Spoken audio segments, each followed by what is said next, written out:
కాపాడుకోలేకపోయా చచ్చిపోయింది అంటూ ఎమోషనల్ అవుతూ కనిపిస్తున్న పల్లవి ప్రశాంత్. హౌస్ లోపలికి రైతు బిడ్డగా అడుగుపెట్టిన ప్రశాంత్కి ఎన్నో ఎదురు మాటలు ఎదురవుతూనే ఉన్నాయి. నామినేషన్లో కూడా హౌస్ మేట్స్ అందరూ తనని ఎన్నో మాటలు అన్నారు. ఒరే రా అని ఎన్ని మాటలు అన్నప్పటికీ ప్రశాంత్ మాత్రం అన్న అక్క చెల్లి అంటూనే ఎంతో రెస్పెక్టింగ్గా మాట్లాడుతూ వచ్చారు. అటువంటి రైతు బిడ్డ పల్లవి ప్రశాంత్కి నాగార్జున ఒక చెట్టు మొక్కనిచ్చి జాగ్రత్తగా చూసుకో ఉన్నన్ని రోజులు అంటూ చెప్పడం జరిగింది. ఆ మొక్క ఈ రోజున ఎంతో బాధగా చనిపోయిందని చెప్పచ్చు. ఆ మొక్కను చూసి ప్రశాంత్ అయితే ఎక్కెక్కి ఏడుస్తున్నాడు ఎమోషనల్ అవుతూ.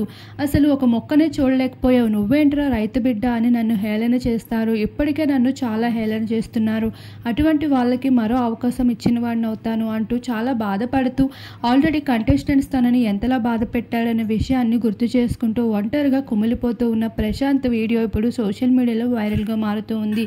మరి ప్రశాంత్ హౌస్మెంట్స్ ప్రవర్తిస్తున్న తీరుపై ఇలా జరగడంపై మీకేమనిపిస్తుంది? మీ అభిప్రాయాన్ని తప్పకుండా కామెంట్ సెక్షన్లో కామెంట్ చేయండి.